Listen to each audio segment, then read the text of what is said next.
හරි අධිබාධි මුදල්. අපි කතා 2013 ප්‍රශ්න 6 2013 ප්‍රශ්න 6. අධිබාධි මුදල් කියන්නේ මුදල් සැපයීමේ පදනම සපයන මූල්‍යවත්. හරි මුදල් සැපයීමේ පදනම සපයන මූල්‍යවත්කම් තමයි අධිබාධි මුදල් කියන්නේ. එහෙම නැත්නම් කියන අධිබාධි මුදල් පදනම මුදල් කියන්නේ මහා බැංකුව විසින් නිකුත් කරනු ලබන කාසියා නෝට්ටු. මහා බැංකුව විසින් නිකුත් කරන ලබන කාසියා නෝට්ටු තොගය තමයි අපි කියන්නේ පදනම මුදල් ඊළඟට අධිබාධි මුදල් කියන්නේ. අපිට පදනම මුදල් හඳුනා ගන්න පුළුවන් මහා බැංකුව ශේෂපත්‍රයේ වගකීම් හරහා. හරි මහා බැංකුව ශේෂපත්‍රයේ වගකීම් හරහා අපිට පදනම මුදල් හඳුනා ගන්න පුළුවන්. මහා බැංකුව ශේෂපත්‍රයේ වගකීම් හරහා පදනම මුදල් හඳුනා ගන්නවට කියනවා භාවිතීය පදනම කියලා. එහෙනම් මහා බැංකුවේ වගකීම් මේ පැත්තේ වත්කම්. එහෙනම් වගකීම් හරහා හඳුනා ගන්නා පදනම මුදල් සමාන වෙනවා මහා බැංකුවේ වත්කම් බිඳුවේ. ඒ නිසා අපි වත්කම් හරහා පදනම මුදල් හඳුනා ගන්න පුළුවන්. මහා බැංකුවේ ශේෂපත්‍රයේ වත්කම් හරහා පදනම මුදල් හඳුනා ගන්නවා අපි ඒකට කියනවා මූලාශ්‍ර පදනම කියලා. එහෙම නැත්නම් ඒ තමයි පදනම මුදල් තීරණය කරන සාධක. ඊළඟ ළමයි පදනම මුදල් අපි මහා බැංකුවේ ශේෂපත්‍රයේ වගකීම් හරහා හඳුනා ගන්න පුළුවන්. ඊළඟ පදනම මුදල් කොටස් 4කින් යුක්තයි. මොනවද ඒ 4? මහා බැංකුවේ වගකීම් 4 මොනවද? वाणिज्य बैंक वල අන්ති ඔව් මහා ජනතාව සතු විවහාර මහා ජනතාව සතු විවහාර වාණිජ්‍ය බැංකු සතු විවහාර මුදල්. ඒතර ඒ දෙක තුල අපි කියනවා සමස්ත විවහාර මුදල් තුනේ. සමස්ත විවහාර මුදල් තුනේ. හරි. ඊට පස්සේ වාණිජ්‍ය බැංකු සතු සංචිත. මහා බැංකු වාණිජ්‍ය බැංකු සතු මහා බැංකුවේ ඇති සංචිත. වාණිජ්‍ය බැංකු තැන්පත්. කියලා වෙන වාණිජ්‍ය බැංකු තැන්පත් වාණිජ්‍ය බැංකු සංචිත. අනිකුත් නියෝජිත ආයතන වල තැන්පත්.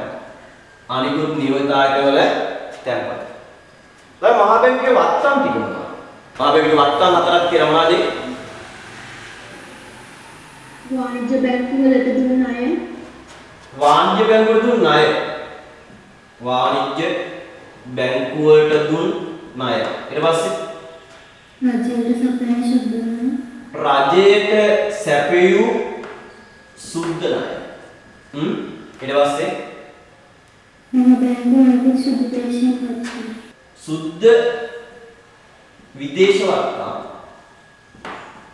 අනිත් එක මහා බැංකුවේ අනිකුත් දේශීය වත්කම්. අනිකුත් සුද්ධ දේශීය වත්කම්. සුද්ධ දේශීය වත්කම්. එතකොට මේ පැත්ත සමානයි මේ පැත්තට. එහෙනම් මේ තියෙන්නේ පදනම් මුදල් භාවිතීය පදනම්. මේ තියෙන්නේ පදනම් මුදල් මූලාශ්‍ර පදනම්. එහෙනම් මේ තමයි පදනම් මුදල් තීරණය කරන සාධක. අපෙන් අහනවා පදනම් මුදල් කියන්නේ මොකක්ද? මහා බැංකුව කොහොමද පදනම් මුදල් මවන්නේ? මහා බැංකුවට පුළුවන් නම් පදනම් මුදල් නැවීමක් කරන්න. කොහොමද මේ මහා බැංකුව පදනම් මුදල් මවන්නේ? ලා මෙන්න මේ පදනම් මුදල් මහා බැංකුව ආර්ථිකයට මුදා හරිනවා මෙන්න මේ යාන්ත්‍රණයන් හරහා. එතකොට මෙන්න මේ යාන්ත්‍රණයන් අපිට කොටස් දෙකකට කඩා ගන්න පුළුවන්. එහෙනම් පදනම් මුදල් ආර්ථිකයට මුදා හරින යාන්ත්‍රණයන් දෙකක් හඳුනා ගන්න පුළුවන්. මොනවද මේ දෙක?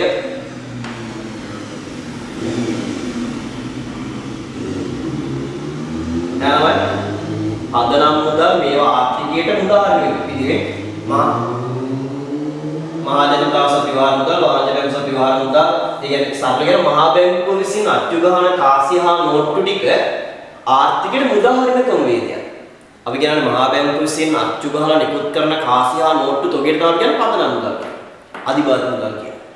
එතකොට මෙන්න මේ පදනම් මුදල් එහෙම නැත්නම් අධිබාධි මුදල් ආර්ථිකයට මුදා හරින ක්‍රමවේදයක් නවා. මහා බැංකුව විසින් අච්චු ගහන මුදල් ආර්ථිකයට මුදා හරින ක්‍රමවේදයක්.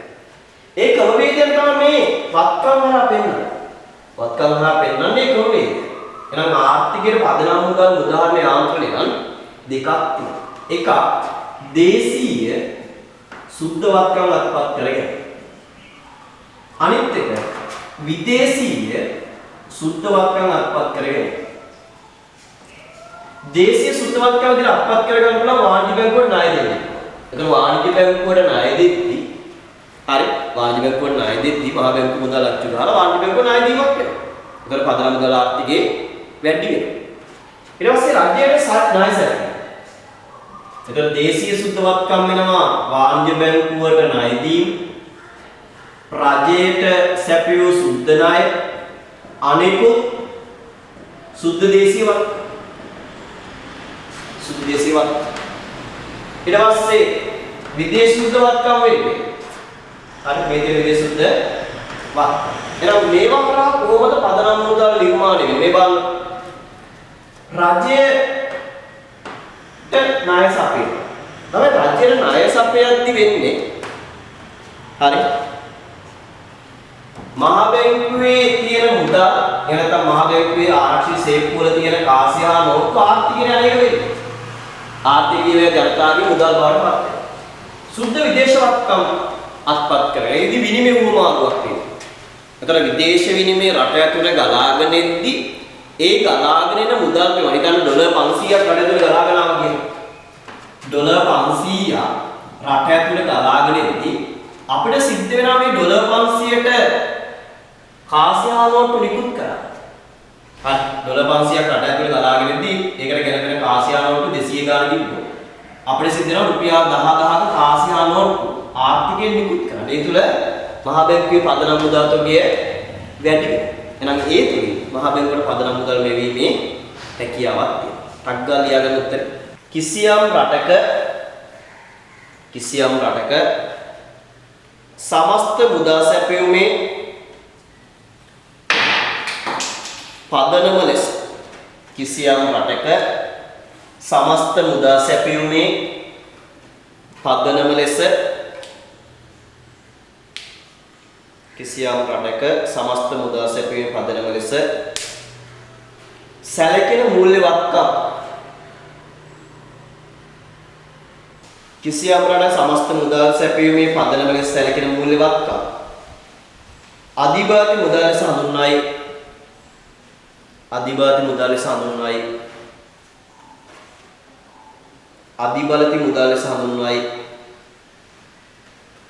අධිබාධි මුදල් ලෙස හඳුන්වයි. අධිබාධි මුදල් ලෙස හඳුන්වයි. කිසියම් රටක සමස්ත මුදල් සැපයීමේ පදනම ලෙස සැලකෙන මූල්‍ය වත්කම් අධිබාධි මුදල් ලෙස හඳුන්වයි. අධිබාධි මුදල් ලෙස හඳුන්වයි. මේ පදනම් මුදල් මේ පදනම් මුදල්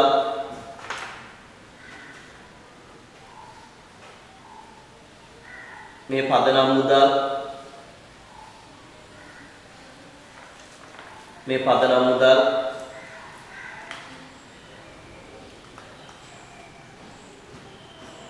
සංචිත මුදල් ලෙසද හඳුන්වයි. මේ පදනම් මුදල් සංචිත මුදල් ලෙසද හඳුන්වයි. මේ පදනම් මුදල් සංචිත මුදල් ලෙසද හඳුන්වයි. මේ පදනම් මුදල් සංචිත මුදල් ලෙසද හඳුන්වයි. මේ පදනම් මුදල් සංචිත මුදල් ලෙසද හඳුන්වයි. මේ පදනම් මුදල් සංචිත මුදල් ලෙසද හඳුන්වයි. රටේ මූල්‍ය සමස්තයක් රටේ මූල්‍ය සමස්තයක් රටේ මූල්‍ය සමස්තයක් රටේ මූල්‍ය සමස්තයක් ගොඩනැගෙන්නේ රටේ මූල්‍ය සමස්තයක් ගොඩනැගෙන්නේ අධිබාධි මුදල් තොගයේ මතය. රටේ මූල්‍ය සමස්තයක් ගොඩනැගෙන්නේ අධිබාධි මුදල් තොගයේ මතය. රටේ මූල්‍ය සමස්තයක් ගොඩනැගෙන්නේ අධිබාධි මුදල් තොගයේ මතය. අධිබාධි මුදල් තොගයේ මතය. එම නිසා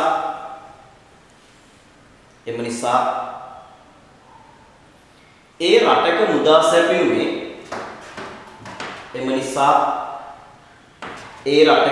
සැපයීමේ ප්‍රධාන නිශ්චායකයක් වන්නේය. ප්‍රධාන නිශ්චායකයක් වන්නේය. නිශ්චායකයක් කියන්නේ තීරකයක්. ප්‍රධාන නිශ්චායකයක් වන්නේය. ප්‍රධාන නිශ්චායකයක් වන්නේය. ප්‍රධාන නිශ්චායකයක් වන්නේය. යනවා දන්නවා. මුදල් සැපයුම සමානයි අධිබලති මුදල් තොගය වැඩි කිරීම මුදල් ගුණ කියලා. හරි මුදල් සැපයුම සමානයි අධිබලති මුදල් තොගය වැඩි කරනවා මුදල් ගුණ කියලා. මුදල් සැපයුම m අධිබලති මුදල් තොගය අපි ගන්නවා h මුදල් සැපයුම ගන්නවා m. එහෙනම් අපි දන්නවා m සමානයි hm ලියාගන්න. එනම් මුදල් සැපයීම සමානයි අධිබලති මුදල් තොගය වැඩි කිරීම මුදල් ගුණ කියලා. මුදල් සැපයීම සමානයි අධිබලති මුදල් තොගය වැඩි කිරීම මුදල් ගුණ කියලා. හරි. ඊගල් ඡේදයේ ශ්‍රී ලංකා මහ බැංකුව ශ්‍රී ලංකා මහ බැංකුව වාණිජ්‍ය බැංකුව වලට හා ශ්‍රී ලංකා මහ බැංකුව වාණිජ්‍ය බැංකුව වලට හා ශ්‍රී ලංකා මහ බැංකුව වාණිජ්‍ය බැංකුව වලට හා මහ ජනතාව ශ්‍රී ලංකා මහ බැංකුව වාණිජ්‍ය බැංකුව වලට හා මහ ජනතාවට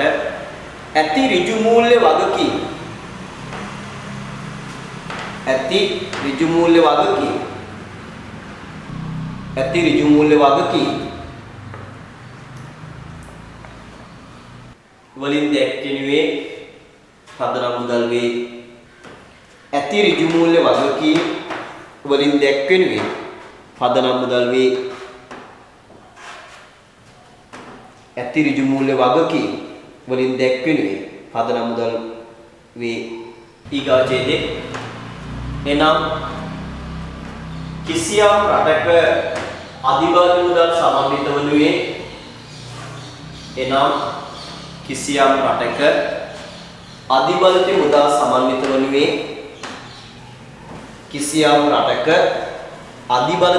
සමන්විත වනුයේ අධිබලති මුදල් සමන්විත වනුයේ පළවෙනි ඩොට් එක අධිබලති මුදල් සමන්විත වනුයේ පළවෙනි ඩොට් එක මහජනයා හා වාණිජ්‍ය බැංකු සතු විවහාර මුදල් ප්‍රමාණය මහජනයා සහ වාණිජ්‍ය බැංකු සතු විවහාර මුදල් ප්‍රමාණය මහජනයා සහ වාණිජ්‍ය බැංකු සතු විවහාර මුදල් ප්‍රමාණය මහජනයා සහ වාණිජ්‍ය බැංකු සතු විවහාර මුදල් ප්‍රමාණය මහජනයා සහ වාණිජ්‍ය බැංකු සතු විවහාර මුදල් ප්‍රමාණය වාණිජ්‍ය බැංකු සතු මහ බැංකුවේ තැන්පත් යන සංරචන දෙකිනි. වාණිජ්‍ය බැංකු සතු මහ බැංකුවේ තැන්පත් යන සංරචන දෙකිනි.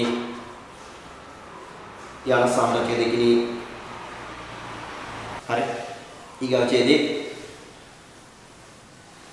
මහ බැංකුව විසින් අධිබලති මුදල්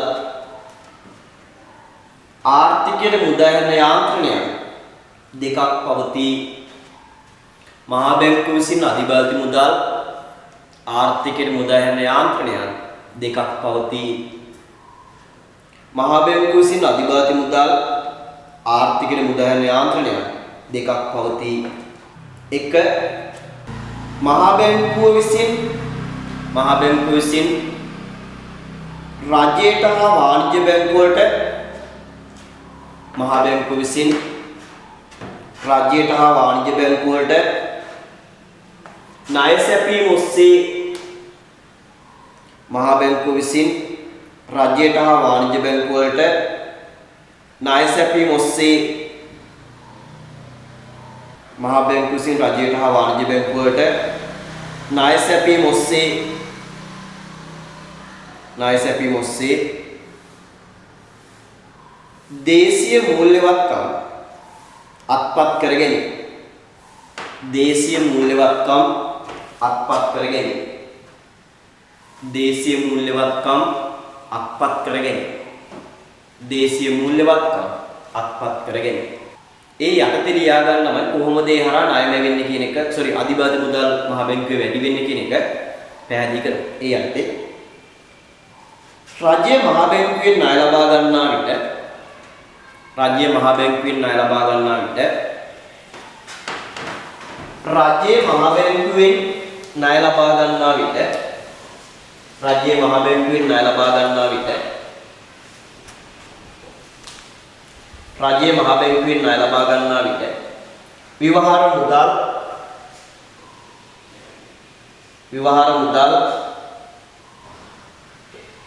මහ බැංකුවේදී ආරක්ෂිත සේප්පුවලින් මහ බැංකුවේදී ආරක්ෂිත සේප්පුවලින් මහ බැංකුවේදී ආරක්ෂිත සේප්පුවලින් මහ බැංකුවේදී ආරක්ෂිත සේප්පුවලින්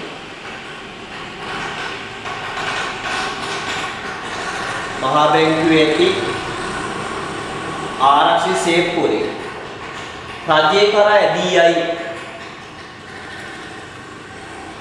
රාජ්‍ය මහ බැංකුවෙන් ණය ලබා ගන්නා විට විවහාර මුදල් මහ බැංකුවේදී ආරක්ෂිත සේප්පුවලින් රාජ්‍ය කරා ඇදී යයි රාජ්‍ය කරා ඇදී යයි ආරක්ෂිත සේප්පුවලින් රාජ්‍ය කරා ඇදී යයි රාජ්‍ය විසින් විවිධ වියදම් සඳහා රාජ්‍ය විසින් විවිධ වියදම් සඳහා රාජ්‍ය විසින් විවිධ වියදම් සඳහා එම් මුදල් යොදා ගන්නා විට රාජ්‍ය විසින් විවිධ වියදම් සඳහා එම මුදල් යොදා ගන්නා විට රාජ්‍ය විසින් විවිධ වියදම් සඳහා එම් මුදල් යොදා ගන්නා විට ඒවා මහ ජනතාවගේ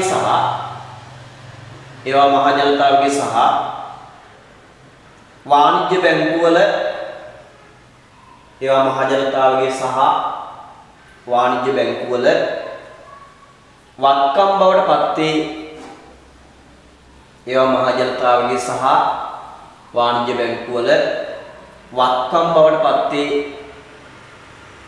වාණිජ්‍ය බැංකුවල වත්කම් බවට පත් වේ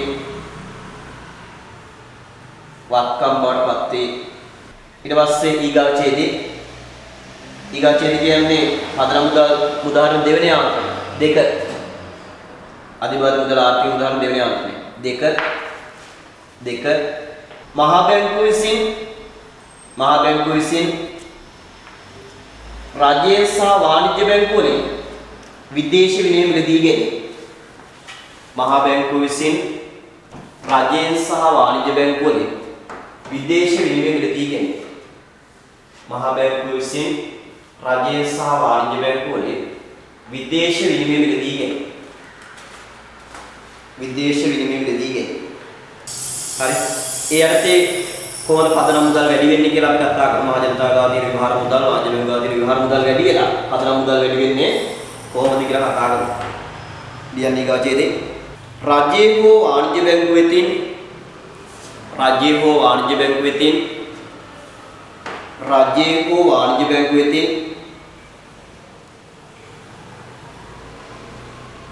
හෝ වාණිජ්‍ය බැංකුව වෙතින් විදේශ විනිමය මිලදී ගන්නා විට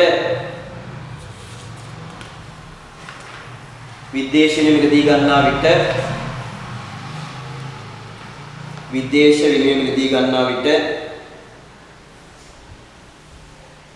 විනිමය මිලදී ගන්නා විට ඒ සඳහා මහ බැංකුව ගෙවනු ලබන්නේ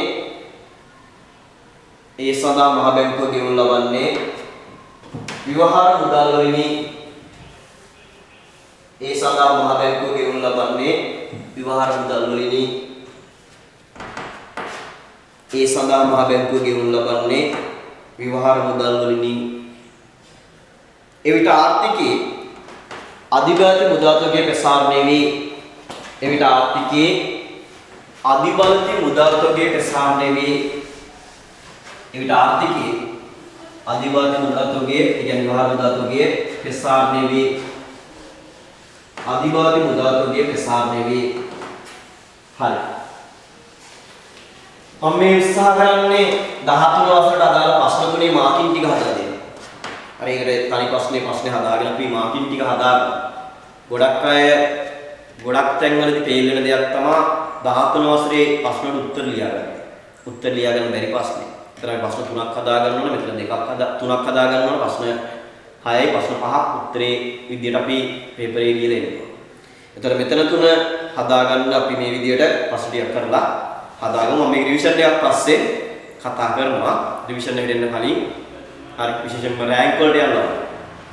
හරි ප්‍රධාන රෑන්ක් වලට යන අපේක්ෂාවෙන් ඉන්න ළමයි ශ්‍රීකී මුළු පෙළ ප්‍රතිඵල වලට එන්න අපේක්ෂා කරන ළමයි උත්තර ටික හදාගන්න එක වැදගත් වෙන නිසා මම මේ විදිහට මාකින් ටික හදාගෙන යනවා. හරි ගන්න ඊග ආර්ථිකයේ මුදා සැප නිර්ණය කරන ලබන සාධක. ඊගා ප්‍රශ්නේ අහලා අපේ. හරි ඊගා ප්‍රශ්නේ ආර්ථිකයේ මුදා සැප නිර්ණය කරන ලබන ප්‍රධාන සාධක මොනවාද? ආර්ථිකයේ මුදා සැප නිර්ණය කරන ලබන සාධක අපිට දෙආකාර කතා කරන්න පුළුවන්. පිළිතුරු දෙකක් විදිහට අපි ඒක ලියමු. එක්ක ලියලා ඊට පස්සේ විකල්ප පිළිතුරක් විදිහට දෙවෙනි පිළිතුර ලියමු. අපි දන්නවා මුදා සැප තීරණය කරන සාධක අපි හඳුනා ගන්නවා ශේෂපත්‍ර දෙකකින්. කාගේ ශේෂපත්‍ර දෙක? කියන බර මුදා සැපීම හඳුනාගද්දී මුදා සැපීම තීරණ සාධක හඳුනාගන්න ශේෂපත්‍ර දෙකක් ඔස්සේ අපි ඒක හඳුනා ගන්නවා. කාගේ ශේෂපත්‍ර දෙක? මුදා සැපීම තීරණ සාධක අපි හඳුනා ගන්නවා වාණිජ්‍ය බැංකුවේ සුද්ධවත්කම නිසා. වාණිජ්‍ය බැංකුවේ සුද්ධවත්කම වැඩි වෙද්දී මුදා සැපීම වැඩි වෙනවා. අනිත් එක තමයි මහා බැංකුවේ සුද්ධවත්කම නිසා හඳුනගන්න. අපි දන්නවා මහා බැංකුවේ සුද්ධවත්කම හරහා පදනම පුදා තියෙනවා. මහා බැංකුවේ සුද්ධවත්කම මගින් පදනම් මුදා තියෙනවා. අපි දන්නවා පදනම් මුදාවෙන් කීප ගුණයක් වෙනවා මුදා සැපීම. පදනම් මුදාවෙන් කීප ගුණයක් බවට මුදා සැපීම තීරණය වුණේ. අපි දන්නවා මුදා සැපීම ඇතුලේ වාණිජ්‍ය බැංකුව විසින් මවන ලද තැන්පත් ප්‍රමාණයකුත් තියෙනවා. මවන ලද තැන්පත් ප්‍රමාණයක් තියෙනවා. ඒතර මේ මවන ලද තැන්පත් ප්‍රමාණයක් තියෙන නිසා මේ මවන ලද තැන්පත් ප්‍රමාණය තීරණය කරනවා වාණිජ්‍ය බැංකුව ශේෂපත්‍රයේ සුද්ධවත්කම නිසා. වාණිජ්‍ය බැංකුව ශේෂපත්‍රයේ සුද්ධවත්කම. එයන මුදා සැපීම තීරණය කරනවා මහා බැංකුවේ සුද්ධවත්කම සහ වාණිජ්‍ය බැංකුවේ ශේෂපත්‍රයේ සුද්ධවත්කම නිසා. එයන මේ දෙකම එකතු කරලා අපි කියනවා මම නමක් දෙන්න. මහා බැංකුව සහ වාණිජ්‍ය බැංකුවේ දෙකම එකතු කරලා නමක් දෙනවා. බැංකු ක්‍රමය. ඔව් බැංකු ක්‍රමය. බැංකු ක්‍රමය. එහෙනම් බැංකු ක්‍රමය ආශ්‍රයෙන් ගිහිල්ලා අපිට හොයාගන්න පුළුවන් මුදා සැපීමේ තියෙන සාධක. අපි හඳුනා ගන්නවා මාතෘකම් හතරක්. එකක් බැංකු ක්‍රමය විසින් රජයේ සැපයීම සුද්ධ නැහැ. බැංකු ක්‍රමය විසින් රජයේ සැපයීම සුද්ධ නැහැ. අනිත් එක බැංකු ක්‍රමය සහ සුද්ධවත් සුද්ධ විදේශවත්. බැංකු ක්‍රමය සහ සුද්ධ විදේශවත්. අනිත් එක බැංකු ක්‍රමය සතු අනිකුත් සුද්ධ දේශීයවත්. බැංකු ක්‍රමය සතු අනිකුත් සුද්ධ දේශීයවත්. එහෙම නැත්නම් අනිත් එක හරි බැංකු ක්‍රමයේ වාණිජ්‍ය බැංකු. වාණිජ්‍ය බැංකු විසින් පෞද්ගලික අංශය සපයන ලද ණය. හරි වාණිජ්‍ය බැංකු විසින් පෞද්ගලික සපයන ණය. වාණිජ්‍ය බැංකු විසින් පෞද්ගලික අංශය සපයන ණය. වාණිජ්‍ය බැංකු විසින් පෞද්ගලික සපයන ණය. ලියාගන්න මොනවද? මුදා සැපීම තියෙන සාධක හතර. ලියා. මුදා සැපීම තියෙන සාධක හතර. බැංකු ක්‍රමයේ විසින් රජයේ සැපයීම සුද්ධ ණය. බැංකු ක්‍රමයේ විසින් රජයේ සැපයීම සුද්ධ ණය. බැංකු ක්‍රමයේ විසින් රජයේ සැපයීම සුද්ධ ණය. බැංකු ක්‍රමයේ විසින් රජයේ සැපයීම සුද්ධ ණය. බැංකු ක්‍රමයේ සහ සුද්ධ විදේශ වත්කම්. බැංකු ක්‍රමයේ සහ සුද්ධ විදේශ වත්කම්. බැංකු ක්‍රමයේ සහ සුද්ධ විදේශ වත්කම්. බැංකු ක්‍රමයේ සතු සුද්ධ විදේශ වත්කම්. බැංකු ක්‍රමයේ සතු සුද්ධ විදේශ වත්කම්. බැංකු ක්‍රමයේ සතු අනිකුත් සුද්ධ දේශීය වත්කම්. බැංකු ක්‍රමයේ සතු අනිකුත් සුද්ධ දේශීය වත්කම්. බැංකු ක්‍රමයේ සතු අනිකුත් සුද්ධ දේශීය වත්කම්. අනිකුත් සුද්ධ දේශීය වත්කම්. වාණිජ්‍ය බැංකු විසින් පෞද්ගලිකව සැපයූ ණය මහා බැංකුව පෞද්ගලිකයන් සත්‍ය ගණන් කරන්නේ මහා බැංකුව ගණන් කරන රාජ්‍ය සහ වාණිජ්‍ය බැංකුවත් එක්ක විතරයි. ඒතර පෞද්ගලික අංශයත් එක්ක ගණන් කරන්නේ වාණිජ්‍ය බැංකුව. එහෙනම් වාණිජ්‍ය බැංකුව විසින් පෞද්ගලිකව සැපයූ ණය වාණිජ්‍ය බැංකුව විසින් පෞද්ගලික අංශයෙන් සැපයූ ණය වාණිජ්‍ය බැංකුව විසින් පෞද්ගලිකව සැපයූ ණය ඒ වෙනත විකල්ප පිළිතුර ගන්න විකල්ප පිළිතුර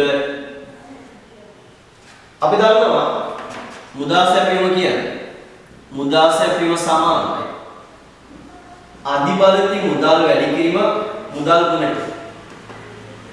එහෙනම් අධිබලති මුදල් තුගේ වෙනස් වෙද්දී මුදා සැපයීම වෙනස් වෙනවා. අනිත් පැත්තේ මුදල් ගුණයේ වෙනස් වෙද්දී මුදා සැපයීම වෙනස් වෙනවා. එහෙනම් අපිට හඳුනා ගන්න පුළුවන් විකල්ප පිළිතුර විදිහට අධිබලති මුදල් තීරණයට සාධක සහ මුදල් ගුණයේ තීරණයට සාධක. මුදා සැපයීම කෙරෙහි බලපානවා. එහෙනම් ගන්න විකල්ප පිළිතුර අධිබාධි මුදල් කෙරෙහි බලපාන සාධක. ලියයි. විකල්ප පිළිතුර අධිබාධි මුදල් සැපයීම වල බලපාන සාධක. අධිබාධි මුදල් සැපයීම වල බලපාන සාධක. අධිබලති මුදල් සැපයීම වල බලපාන සාධක. අධිබාධි මුදල් සැපයීම වල බලපාන සාධක. ගන්න මහා බැංකුව විසින් රජයෙන් ලබා දෙන ණය මහා බැංකුව විසින් රජයෙන් ලබා දෙන ණය මහා බැංකුව විසින් රජයෙන් ලබා දෙන ණය මහා බැංකුව විසින් රජයෙන් ලබා දෙන ණය අධිබලති මුදල් තීරණ සාධක. මහා බැංකුව විසින් රජයෙන් ලබා දෙන ණය මහා බැංකුව විසින් වාණිජ්‍ය බැංකුව ලබා දෙන ණය මහා බැංකුව විසින් වාණිජ්‍ය බැංකුව ලබා දෙන ණය මහා බැංකුව විසින් වාණිජ්‍ය බැංකුව ලබා දෙන ණය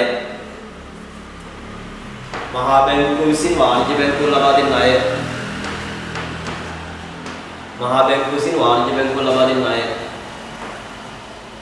මහා බැංකුව වාණිජ්‍ය බැංකුව සමග පෙති විකුණුම් හා පෙති මිලදී ගැනීම ගිවිසුම් වලට යෙදී මහා බැංකුව වාණිජ්‍ය බැංකුව සමග පෙති මිලදී ගැනීම හා පෙති විකුණුම් ගිවිසුම් වලට එළඹී මහා බැංකුව වාණිජ්‍ය බැංකුව සමග පෙති විකුණුම් හා පෙති මිලදී ගැනීම ගිවිසුම් වලට එළඹී පෙති විකුණුම් හා පෙති මිලදී ගැනීම ගිවිසුම් වලට එළඹී මහා බැංකුව විසින් මහා බැංකුව විසින් විදේශ විනිමය මිලට ගැනීම හා විකිණීම මහා බැංකුව විසින් විදේශ විනිමය මිලට ගැනීම හා විකිණීම මහා බැංකුව විසින් විදේශ විනිමය මිලට ගැනීම හා විකිණීම මහා බැංකුව විසින් විදේශ විනිමය මිලට ගැනීම හා විකිණීම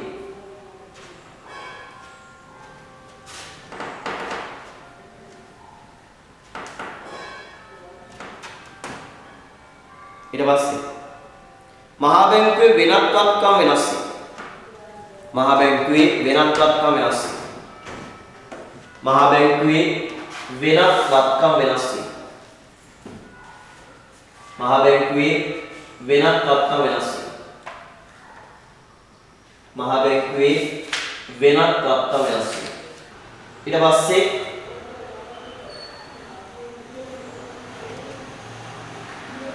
මහා බැංකුවේ ලාභ රජයට පැවරෙනවා. මහා බැංකුවේ ලාභ රජයට පැවරෙනවා. ඊට පස්සේ ගන්න මුදල් ගුණකයේ තීරණය සාධක. මුදල් ගුණකයේ කෙරෙහි බලපාන සාධක. මුදල් ගුණකයේ කෙරෙහි බලපාන සාධක. මුදල් ගුණකයේ කෙරෙහි බලපාන සාධක. මුදල් ගුණකයේ කෙරෙහි බලපාන සාධක. ඉතින් අයියා ව්‍යස්ථාපි සංඛ්‍යා අනුපාතිකයේ වියස්ථාපි සංජිත අනුපාදිකයේ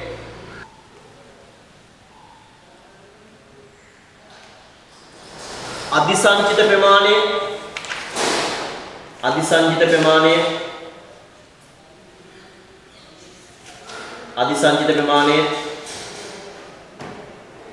ගනුදෙනු කිරීමේදී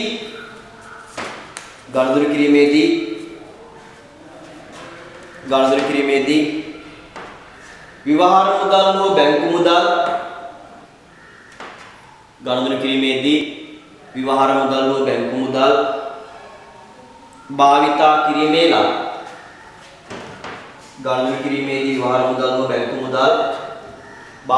කිරීමේ මහජනයාගේ අභිරුචි ගනුදෙනු කිරීමේදී විවහාර මුදල් හෝ බැංකු මුදල් භාවිතා කිරීමේ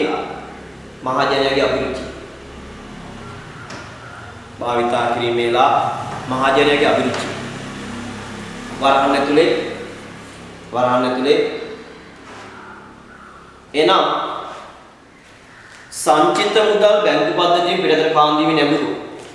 සංචිත මුදල් බැංකු පද්ධතියෙන් පිටතට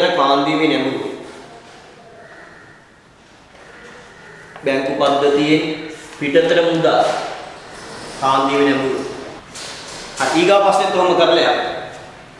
ශ්‍රී ලංකාවේ මූල්‍ය පද්ධතිය සමන්වයේදී ප්‍රධාන මූල්‍ය ආයතන වන. අය පොඩි නෝට් එකක් හදමුද? පොඩි නෝට් එකක්. මෙහෙම හදාගන්න. නෝට් එකක් හදමු. පොඩි නෝට් එකක් හදාගන්න. මූල්‍ය පද්ධතියේ මූලික සංරචන. ලියන්න. මූල්‍ය පද්ධතියේ මූලික සංරචන. පස්ස සාකච්ඡාවකට දැන් ලියලා තියන්න. මූල්‍ය පද්ධතියේ මූලික සංරචන. දැන් මූල්‍ය පද්ධතියක් ඇත්තේ ඒකේ තියෙන්න ඕනේ. දැන් අපි දන්නා මූල්‍ය පද්ධතියක් ගත්තොත් ඒකේ මූලික සංරචනයක් ගැන කතා කරද්දී හරි කවුද ඉන්නේ? මහා බැංකුවේ විවිධ නියාමන ආයතන ඉන්නවා. මූල්‍ය වෙළඳපොළවල් තියෙනවා, මූල්‍ය උපකරණ තියෙනවා, මූල්‍ය ආයතන තියෙනවා. ඊට පස්සේ අපිට බැංකු වලට ගිහිල්ලා මුදල් ගන්න. ඊට පස්සේ ATM මනම් මූල්‍ය අතර පහසුකම් තියෙනවා. ගන්න. ඒක තමයි මූල්‍ය පද්ධතියේ සංරචක. ලියු මහා බැංකුව. මූල්‍ය පද්ධතියේ සංරචක මහා බැංකුව. අනිකුත් නියාමන අධිකාරී. අනිකුත් නියාමන අධිකාරී. මහා බැංකුව අනිකුත් නියාමන අධිකාරී මූල්‍ය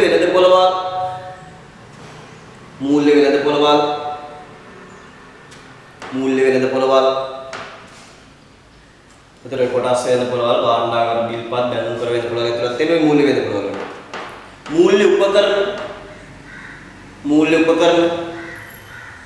මූල්‍ය උපකරණ කියන්නේ අපි ණය කොටස් බැඳුම් කර ඒ වගේ දේවල්. මූල්‍ය උපකරණ. මූල්‍ය ආයතන අපේ ප්‍රශ්නේ අහලා තියෙන මූල්‍ය ආයතන ටික. මූල්‍ය යටිතර පාස්කම්. මූල්‍ය යටිතර පාස්කම්. ඊට පස්සේ ගන්න තමයි මූල්‍ය උපකරණ.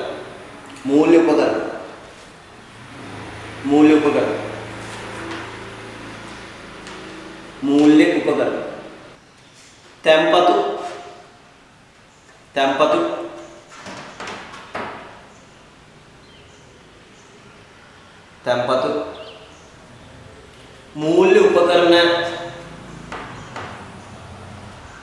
මූල්‍ය උපකරණ තැන්පතු ණය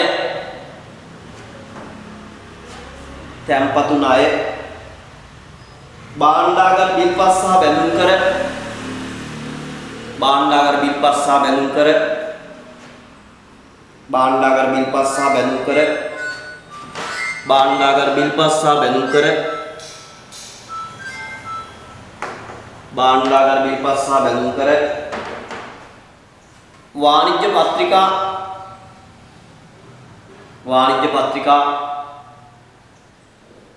වාණිජ්‍ය පත්‍රිකා ණයකර වාණිජ්‍ය පත්‍රිකා ණය කර සමාගමික බැඳුම් කර සමාගමික බැඳුම් කර සමාගමික බැඳුම් කර සමාගමික බැඳුම් කර වත්කම් පදනම් කරගත් සුරුකුම්පත් වත්කම් පදනම් කරගත් සුරුකුම්පත් වත්කම් පදනම් කරගත් සුරුකුම්පත් වත්කම් පදනම් කරගත් සුරුකුම්පත්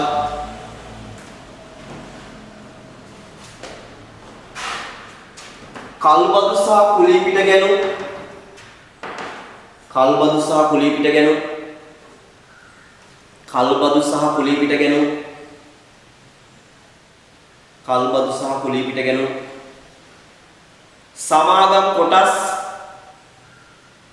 සමාගම් කොටස් මූල්‍ය ව්‍යුත්පන්න උපකරණ මූල්‍ය ව්‍යුත්පන්න උපකරණ මූල්‍ය ව්‍යුත්පන්න උපකරණ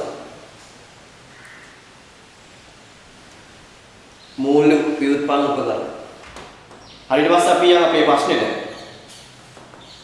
මූල්‍ය ආයතන අපි මූල්‍ය ආයතන ප්‍රධාන කාණ්ඩ කීපයක් ඇති වර්ගීකරණය කරනවා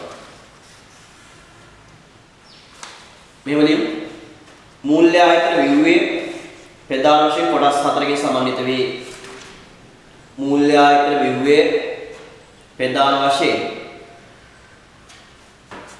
මූල්‍ය ආයතන ව්‍යුහයේ ප්‍රධාන වශයෙන් කොටස් හතරකින් සමන්විත වේ මූල්‍ය ආයතන ව්‍යුහයේ ප්‍රධාන වශයෙන් කොටස් හතරකින් සමන්විත වේ කොටස් හතරකින් සමන්විත වේ 1 මහ බැංකුව 1 ශ්‍රී ලංකා මහ බැංකුව අතරමැදි මූල්‍ය ආයතන අතරමැදි මූල්‍ය ආයතන 1 ශ්‍රී ලංකා මහ බැංකුව 2 අතරමැදි මූල්‍ය ආයතන තව අතරමැදි මූල්‍ය ආයතන මේවා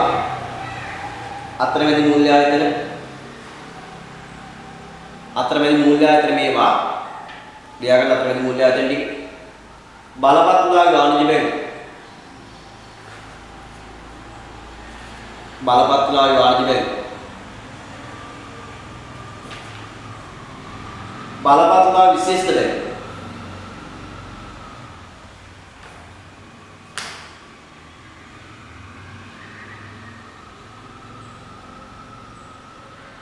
බලපත්‍රලාභී විශේෂ බැංකුව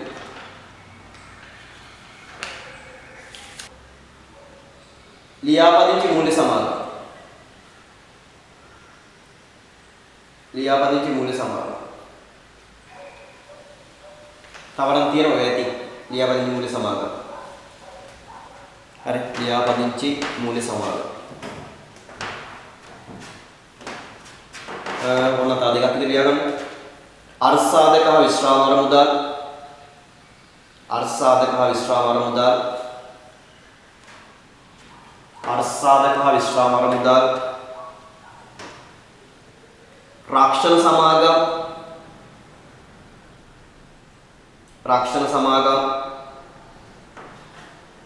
රක්ෂණ සමාගම් ආයෝජන සමාගම් රක්ෂණ සමාගම් ආයෝජන සමාගම්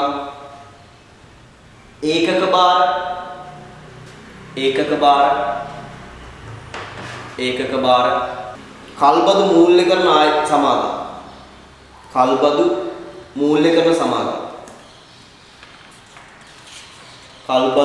මූල්‍යකරණ සමාගම් ඊට පස්සේ මූල්‍ය ආයතන විවිධ ඊගා සංරචකය මූල්‍ය ආයතන විවිධ තුන්වෙනි සංරචකය මූල්‍ය සේවා සපයන ආයතන මූල්‍ය සේවා සපයන ලබන ආයතන මූල්‍ය සේවා සපයන ලබන ආයතන මූල්‍ය සේවා සපයන ලබන ආයතන මූල්‍ය සේවා සපයන ලබන ආයතන මූල්‍ය සේවා සපයන ලබන ආයතන දැන් මූල්‍ය සේවා සපයන ලබන ආයතන මේවා ඒවත් ලියයියා. වණික් බැංකුව වණික් බැංකුව වණික් බැංකුව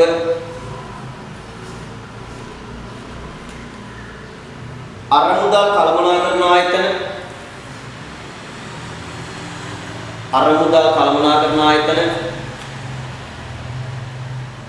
වණික් බැංකුව අරමුදල් කළමනාකරණ ආයතන මූල්‍ය තැරවකාර ආයතන මූල්‍ය තැරවකාර ආයතන මූල්‍ය තැරවකාර ආයතන ආණ්ඩුවේ සුරකුම්පත් පිළිබඳ ආර්ථික වෙළඳ ආණ්ඩුවේ සුරකුම්පත් පිළිබඳ ආර්ථික වෙළඳ ආණ්ඩුවේ සුරකුම්පත් පිළිබඳ ආත්මික වෙළඳ ආණ්ඩුවේ සුරකුම්පත් පිළිබඳ ආත්මික වෙළඳ ඊගාව 4 මූල්‍ය අධීක්ෂණ හා නියාමන ආයතන මූල්‍ය අධීක්ෂණ හා නියාමන ආයතන මූල්‍ය අධීක්ෂණ හා නියාමන ආයතන මූල්‍ය අධීක්ෂණ හා නියාමන ආයතන මූල්‍ය අධීක්ෂණ හා නියාමන ආයතන මූල්‍ය අධීක්ෂණ හා නියාමන ආයතන එන අපි උදේ නතර වෙනවා ඊගාදා සම්බන්ධ අයවා